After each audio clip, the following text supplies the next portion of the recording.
For me, whatever I do, I want to be a platform, a conduit for people feeling better about themselves. My name is Eric Williams.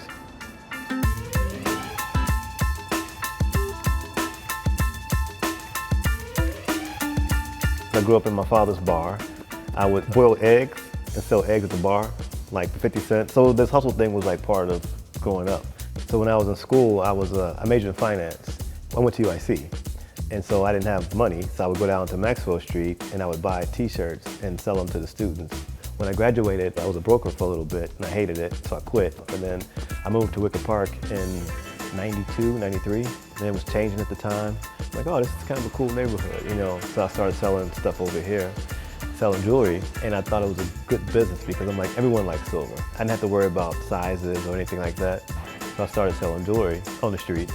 Eventually I knew I could do this on my own, and then I found a storefront, and then I started my own store. But it started for me being a street peddler.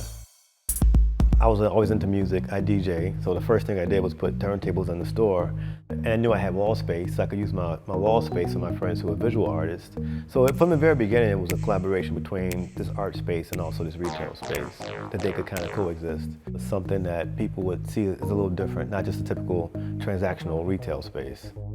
Welcome to Grown Folk Stories, y'all! Grown Folk Stories started because me and my friend Carl Bagandi, we always have some crazy stories. So we were like, we should get together one day and just share stories. Like you would tell your friend in the kitchen, well, you get 5 minutes. I'm tired of negativity. It's like something happy about you. Started with 10 people, now it's packed every month.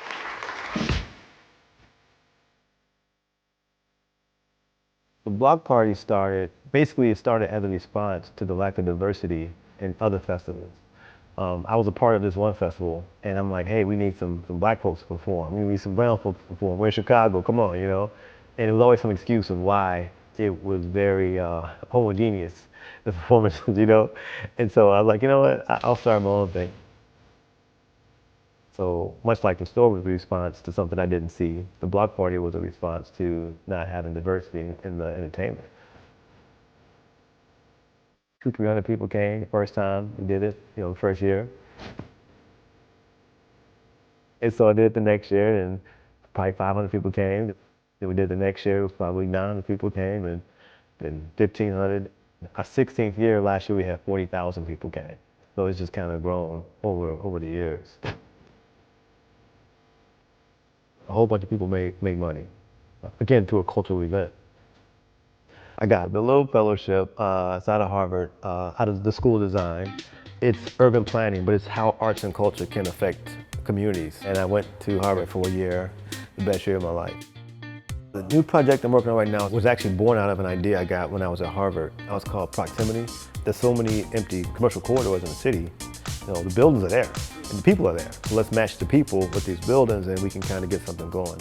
The idea is to kind of build like a cohort of businesses and artists in this neighborhood that doesn't have too much. A person in business is the ultimate artist, actually. You have to kind of adjust and adapt and be creative, and you have to, you know, pour your soul out, and that's the same thing with business. So from my standpoint, yes, business is definitely an art.